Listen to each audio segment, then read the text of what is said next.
انا عايز اعرف بس ايه ده ومين دول وفي ايه وبتعملوا معانا كده ليه؟ وبعدين اللي يضحكك اكتر ان من الصبح بقى استوديو تحليلي من الساعه واحدة والدنيا مقلوبه ودول يروحوا ودول يجوا ومش عارف ايه. وبعد كل دوت تلاقي خلص الماتش اصلا 0-0 الشوط الاول. ماتش كله ما تشش فيه غير كورتين للزمالك، والكورتين شوبير عملهم كده شالهم عادي جدا. انما الاهلي ما جاش لسه، فاهم؟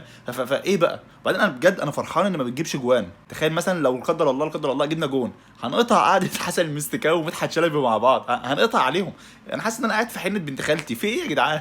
هو يضحك عليكم ويقول لك ان احنا لعبنا الكوره الشوط الثاني ولا حاجه؟ ما لعبناش كوره، هو قفشه بس لمس الكوره مرتين، مره اسيست ومره التانيه جون بس. في ايه يا جدع؟ انت من تالتة شمال ولا ايه؟ مالك في انت؟ انا ما فرحتش كده، مالك؟ انا دلوقتي مستني حاجتين: اولا اعرف مين احسن لعيب في الماتش اللي هياخد 50,000 دولار، ورقم اتنين كهربا يطلع يقول لي ان هو قال لقفشه انت هجيب جون وقال لامام عاشور انت هتجيب جون. انا مستني كده من الاخر، اقسم بالله 50